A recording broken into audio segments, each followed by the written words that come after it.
India and Pakistan agree to ceasefire amid violations and explosions.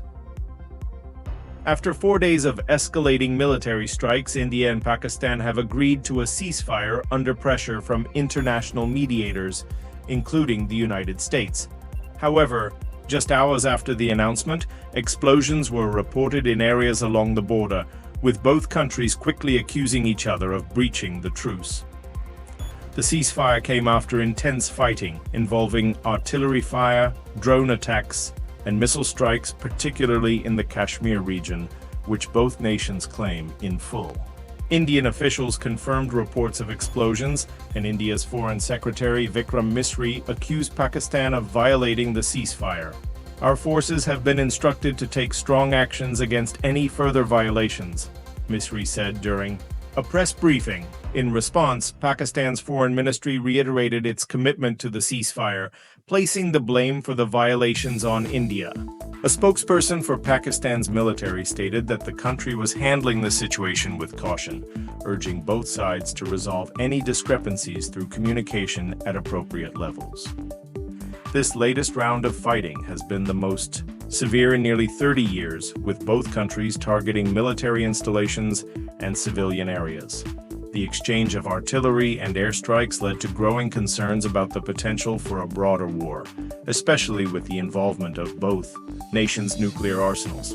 Pakistan had earlier suggested that its nuclear oversight body met in light of the situation, although it later clarified that no special meetings had been convened. In a televised address, Pakistani Prime Minister Shehbaz Sharif focused on the military's actions, calling them historic and highlighting Pakistan's strong response to India's military operations. Sharif expressed gratitude for international efforts, particularly those of the United States, which played a key role in brokering the ceasefire agreement. U.S. President Donald Trump, on his social media platform, confirmed the truce and credited U.S. diplomacy for making it possible. Meanwhile, both Pakistani and Indian officials confirmed that the deal had been reached with support from several other nations. Despite the truce, tensions remain high.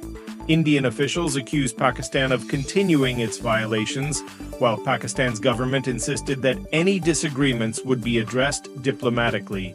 The conflict began after a deadly militant attack in Indian-administered Kashmir's Pahalgam town, which killed 26 people, mainly Indian citizens. India responded by launching airstrikes in Pakistan-administered Kashmir, triggering the 4-day exchange of military action. Casualty figures from both sides have been mounting. At least 21 civilians have been killed by Pakistani shelling, while Pakistan claims that 36 people died from Indian airstrikes and artillery fire. As both sides work to stabilize the situation, military officials from both countries are scheduled to meet again on May 12th to discuss the future of the ceasefire and broader negotiations.